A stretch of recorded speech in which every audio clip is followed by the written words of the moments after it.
That one time our housemaid placed us both in danger.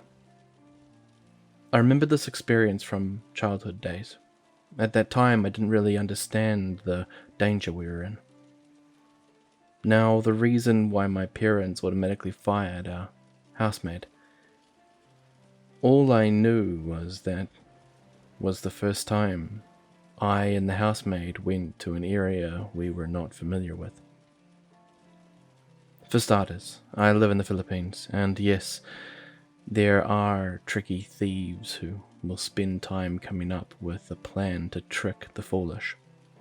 We fell victim to one of those tricks common back in the capital of Manila. But since our housemaid, Ate Sandy, came from the province and finished only a certain degree of education, let's just say she was one of those who fell prey without even realizing it. I was in grade school then. Can't quite remember how young, and we just got home. Ate Sandy picks me up from school, a walking distance away. My parents are both working professionals, so they pretty much arrive in the evening. I remember the telephone ringing, Ate picking it up while I was minding my own business. She then returns the phone to the receiver. She turned to me asking where did my parents keep the valuables. It should be noted that my dad worked as a manager at the time in the Philippines Airlines, so he does travel a lot and brings a lot of valuable souvenirs and whatnots when he comes home. I can't really remember if I told her exactly where or if I was just making a guess that it would be found at the cabinet in our room, but she hurriedly went there, telling me to get ready because we are going somewhere. I asked her where, and she replied to me that it was something about meeting one of whom my mum apparently knew. We took a cab to get to the place, Ate Sandy constantly talking to someone on her Nokia cell phone, probably the guy my mum knew. I remembered the cab driver was an old man who kept looking at us in the rearview mirror and asking questions that might have been unnecessary and unnerving, for he was asking personal matters and kept telling me if I wanted to see him make the taxicab fly above the traffic, whatever that means. Or perhaps he was just concerned that a young girl and an even younger child was going out on their own. We made our stop at a 7-Eleven convenience store, carrying valuables and a huge amount of money taken from the cabinet, some of my mum's collection of bags where she keeps money, wrapped in a face towel. "We're here," I heard Ate Sandy speak to whoever it was on the other line. She turned to me saying, "He says he's going to take a while, but this is about your mum. He says to wait for us while he gets ready to meet us."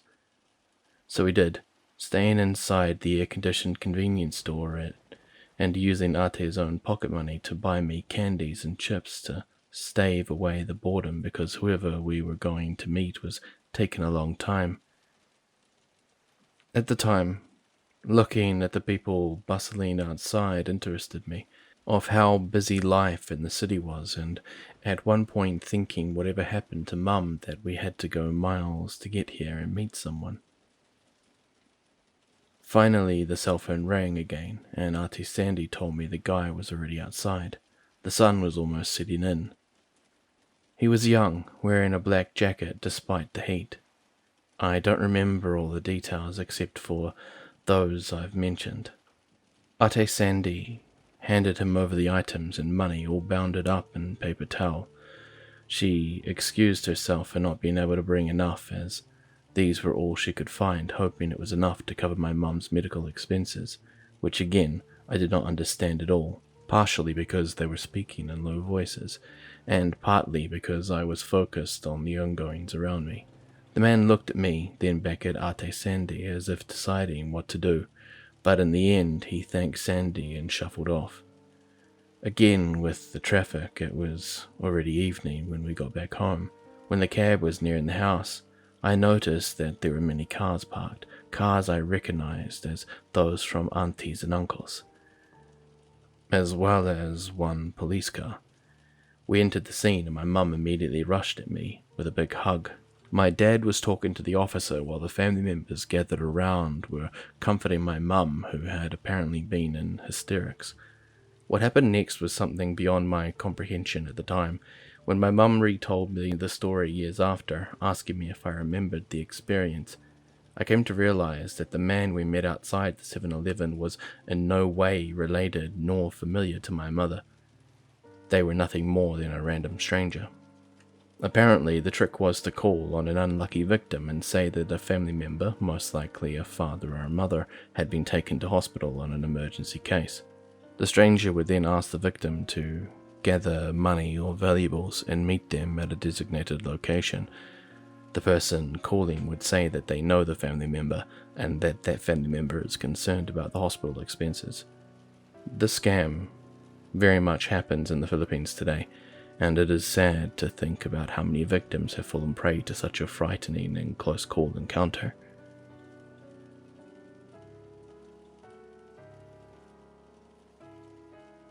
Creepy dude at a festival.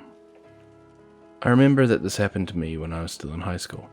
I was only around 15 or 16 at the time.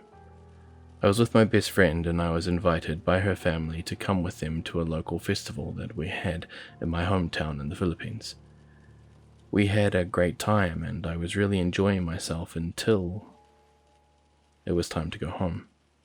We went home at around 11 in the evening and they asked me to go home with them, but I refused since I know that my mum wanted me home by then. I decided to go home through our public utility vehicle, or what is known to the Filipinos as a jeepney.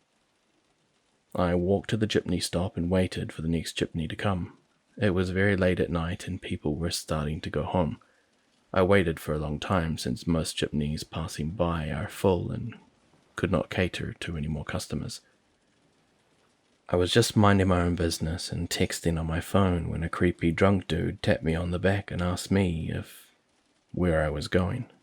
I am a very polite person by nature, and since I did not want to be rude at the same time, I had a really bad gut feeling of what was going on. I told him that I was going to be going home, and then kept silent since I didn't feel good standing beside him. He did not stop and keeps probing me, asking me about my age, what school I go to, where I live, and even what my number is. So I said no thanks. Upon seeing the jeepney coming where there were no passengers, I hopped in as fast as I could and safely went home. Up to this day, I'm still scared whenever I see a creepy drunk dude on the street. It's so creepy.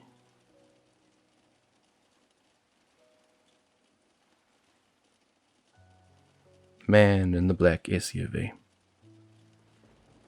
So I've been reading these posts in this subreddit and decided to post my own here as well. It was about 10:34 p.m. I was going home from my former best friend's house. Our houses were about 60 minutes away from each other, so it's a bit of a long walk to get to my house. I was taking the shortcut since the gates to my subdivision were closed. Minding my own business, with my PS4 in my backpack and a few games. I bring my PS4 console to my friends because we could play it there together, etc. It was getting dark and the only light source I had on me at the time was my phone's flashlight. And, of course, the street lamps. As it's getting darker, a man, probably in his 50s, in a black SUV with black tinted windows, gave me bad vibes. He drove up to me and asked if I wanted a ride home. I kindly declined and continued walking. I was nearly at the end of the subdivision where my best friend lives. I saw him again and he keeps asking me the same question, this time with a persistent and angry tone. I kept declining. I then got home and luckily my aunt was still awake and smoking outside. I was sweating non-stop from what I had encountered. Other information. I was 15 when this happened. I never saw the man again after the encounter. There may have been a kidnapper. I don't know. Edit 2. This happened in the Philippines, where kidnappings are not that uncommon, usually targeting middle-class looking kids and teens.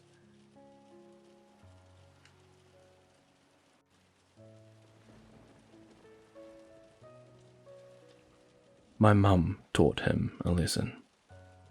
My mum told me the story a long time ago, of when she was 12 years old. She lived in the Philippines and would take a jeepney to school. Jeepneys are the remnants of World War II era. Imagine a long jeep with a bench seat that is sideways. She started noticing a man would arrive a stop or so after her and sit right next to her even though there were plenty of empty seats. The man would then pretend to stretch his arms and drape one over the backrest of her bench seat, right over my mum's shoulder. It was a bumpy ride, so when the jeepney hit a bump, the passenger would lightly lurch forward. The guy would use this opportunity to slide down his arm so that it was now touching my mum's back. He would then run his arm up and down a little, feeling her back. I don't think he ever actually tried to talk to her, but he was just a major creep. My mum would feel very uncomfortable, but she was too shy or afraid to say anything. She couldn't move to another seat because the jeepney would fill up pretty quickly, so she was stuck. One day it was raining and my mum brought an umbrella. It was one of those long, unfoldable ones with a long and pointy base. She rested the umbrella across her lap. Once again, the guy came and sat next to her, but this time, when they hit a bump, he slid his arm up and down. She poked him lightly with the pointy end of the umbrella. He squirmed a little and kept his arm there.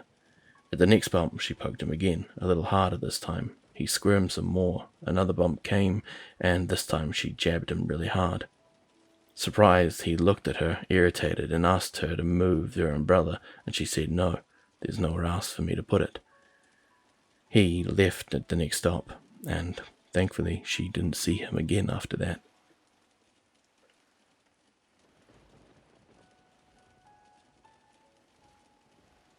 He followed me in broad daylight. This happened about a month or so ago, and reading some of the encounters here got me thinking about it. It might not be as creepy, but I just wanted to tell this. I know I should have just left when he kept talking to me, but I live in a pretty scary neighborhood, and you never really know with people there, and I didn't want to risk angering him, and it was basically instilled in me not to be rude to elders around here. So it was a weekend, and I was running late to meet up with a friend of mine. We were supposed to meet at 11 a.m., but I overslept and it was already 12. So I was in a hurry to get to the mall we were supposed to meet up at. For context, here we just use jeeps or jeepneys to get to place instead of buses. While I was waiting at the stop, this almost middle-aged man came up to me and talked to me. He didn't look very creepy. He wore a blue button-up, normal jeans and was balding, but there wasn't anything about him that really screamed creep. Coming up to my side, and honestly too close for comfort, he asked, "Hi miss, can I ask if this is the right stop to get to this supermarket?" I answered yes, and I went back to texting on my phone. I hoped it was the last of the conversation, because I really didn't take well to talking to strangers, but still didn't want to be rude. Unfortunately, he kept badgering me with questions, all getting increasingly uncomfortable as it went on and got more personal. First question: you look young. Are you a teen? How old are you? Are you from around here? Which stop are you getting off at? I didn't talk anymore and kept my eyes on my phone, pretending I didn't hear him, but I was already flighty all at that point. Just hoping for the jeepney to come already. When it finally came, as I was getting into it, I came to the realization that I had to get on to the same jeepney as him, so I contemplated just staying at that stop. Being late, be damned. However, before I could get out, he puts his hand on my back and pushes me in. He paid for my fare and then sat really close to me. I sat near the driver, who kept glancing at me worriedly, and to make things worse, there wasn't anyone else in the jeepney. I stayed quiet for the whole ride, scared out of my mind because he still had his hands on my back and was speaking loudly and overly comfortable, and kept getting in my space. When my stop came, I basically bolted right out the jeepney and ran to the other road. I was already pretty far when I had to stop at the pedestrians crossing. As I was catching my breath, I happened to look behind me, and he was right behind me. He was running after me, waving his hand.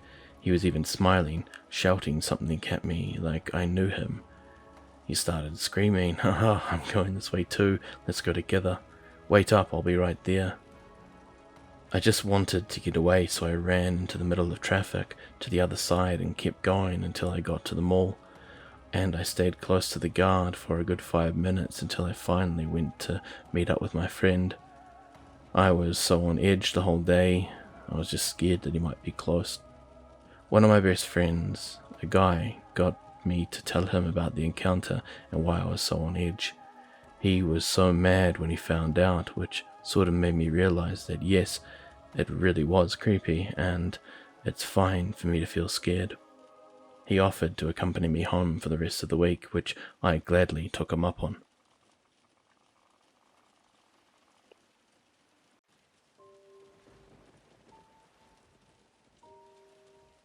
The sound of the ground. This happened to me when I was around 8 or 9 years old in the Philippines, and to this day still haunts me. Every year, I and my family would always go on a vacation to our province, and we would always celebrate Christmas and New Year there. Our house is somewhere in the mountains, so trees and other nature stuff are expected to be seen. One night, I and my mother were arguing about something. I can't remember what it was, and it was around 11 p.m. or 12 a.m. I was so mad that I decided to run away in tears, and I was not paying attention to where I was heading to. I stopped on a tree to take away my anger and then calm myself down. After some time, I decided to go back. When I look around, that's when I knew that I was lost in the forest. I can't remember how much time had passed, but I was pretty calm until I heard sounds from behind. It sounded like ground being shoveled by someone. I looked behind to see nothing. At this point, my heart starting to race. I can feel the adrenaline flowing over me. I was stupid back then, so I called out, "Is anybody there?" That sound stopped. I thought to myself if I was imagining things, so then I started to walk. I then heard the sound again, but this time I heard footsteps, and was sure I heard it pretty well. When I turned around, I saw a shadowy figure behind the tree, and that's when my fight or flight started kicking in. I was so scared that I froze where I watched it, which is a bad idea.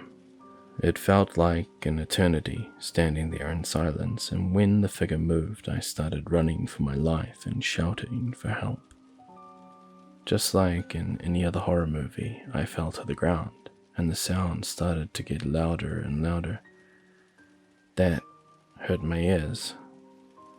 It was a scream from a person. Standing up quickly, I ran as fast as possible. Fortunately, I found the way back to my house, crying and terrified. When I got home, I told them everything about what had happened to me, and they didn't believe me at first until our neighbor rushed into our house to inform him that there is a dead body that was just found in the forest. A farmer found it when he was about to go home. He immediately called the police. They inspected the dead body. The very next day, they continued to investigate the area. They found the dead body in pieces. The body was never identified since the killer removed the teeth, etc. After we find out what happened, we left the place as soon as possible. Since then, we have never heard from him, and I don't know if they found the killer or not. Despite the incident, the place was never a good place to stay, so we never went back. My parents were so happy that I managed to escape from a killer. I apologized to my mother and vice versa. We are living happily now, and we stopped talking about it and left the past in the past. I'm sorry if the story didn't make a lot of sense, as English is not my first language.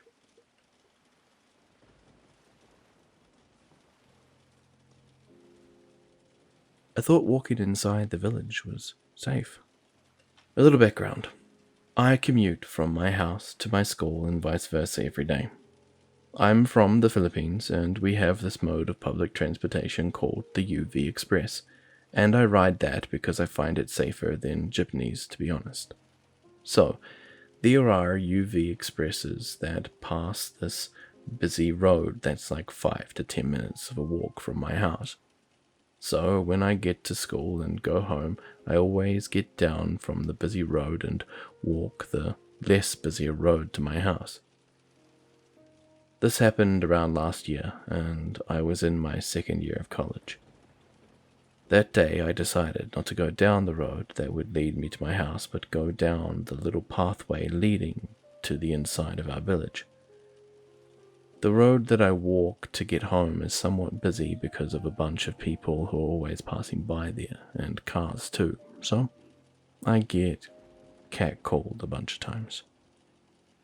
So I decided to take the longer road that day. The longer walk, but at least I'm safe from perverts, right? Well, I guess the universe had to throw in a bit of a bad luck into my day. Inside the village there was a tiny park. I was a bit far, but I could tell that there were two guys resting on the benches, probably in their late 20s. Just when I was approaching the park, one of them saw me and tapped the guy beside him. They both saw me and smiled at each other.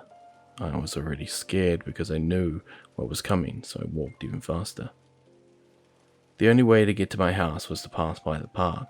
As I passed, only one guy kept throwing catcalls at me while the other guy was just laughing at him. He said this stuff repeatedly while I was walking, and it's so frickin' creepy and disgusting. Psst, hey, miss, hello, psst, mahal kita, I love you. When I got past the park, I walked even faster, and when I knew I was far, I already ran home because I was scared that they'd go after me. I've been catcalled many times, but this was by far the worst.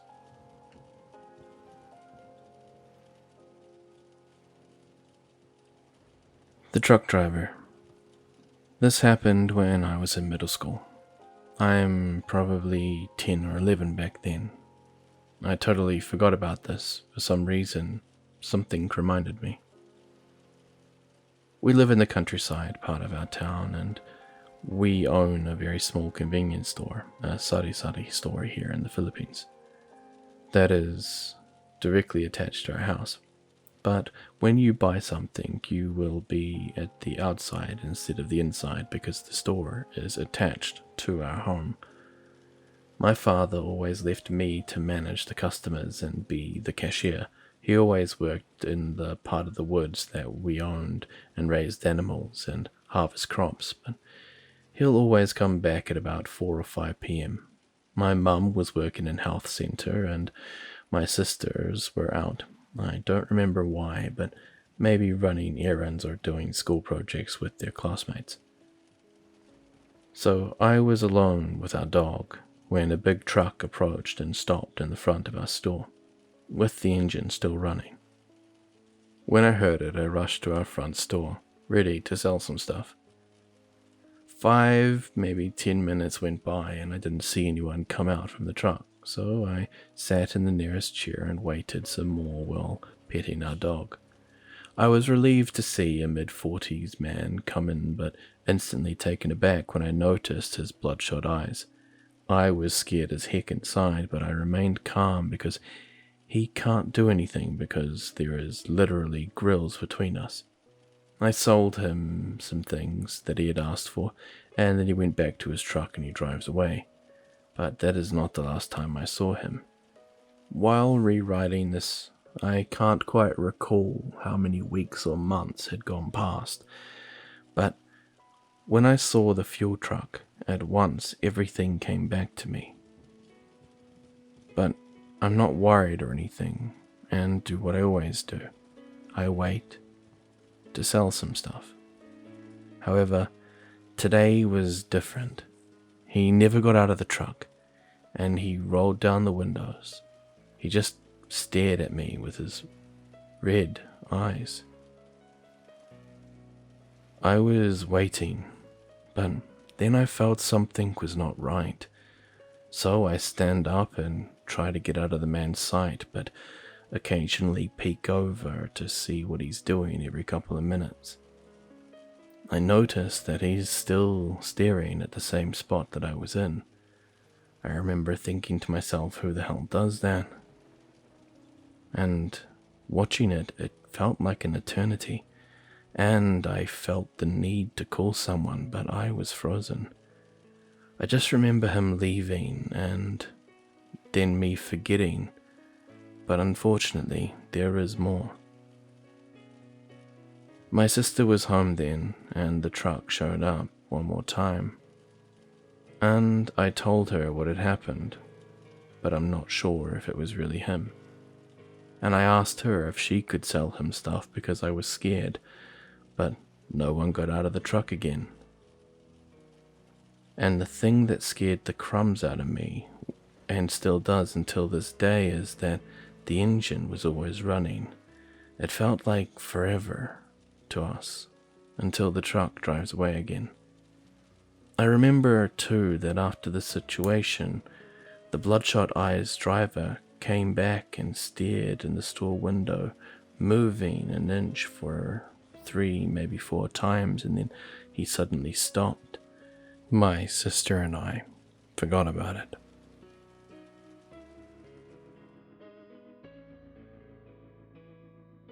Hello everyone, Grim here. ¿Cómo está po? Translated means, how are you? Po is the interjection which is used to show respect to the elderly or people of authority. So in saying that, hello po, welcome and thank you for making it through this entire video. When it comes down to these stories, I just want to be clear. I'm not reading them because I'm trying to put anyone off going to the Philippines. In fact, I think going to the Philippines, for those who haven't already, is a brilliant idea. It's a beautiful place, and most of the people there are beautiful in and out. I should know, my wife is from there. That is not me saying and I'm not, but this is me just saying the people there are amazing, and you should get to know them if you have a chance. I'm not going to drag this bit out. I've said my piece. So, for those who have made it to the end, let's use the word po. Let's teach you some Tagalog. So po. P-O. Po. You can use it in a sentence, or just write it down in the comments, or just leave a comment in general. I don't mind. Either way, be safe wherever you are. Have a good night or day. And as always, I am Grim, and I'm, well, signing off.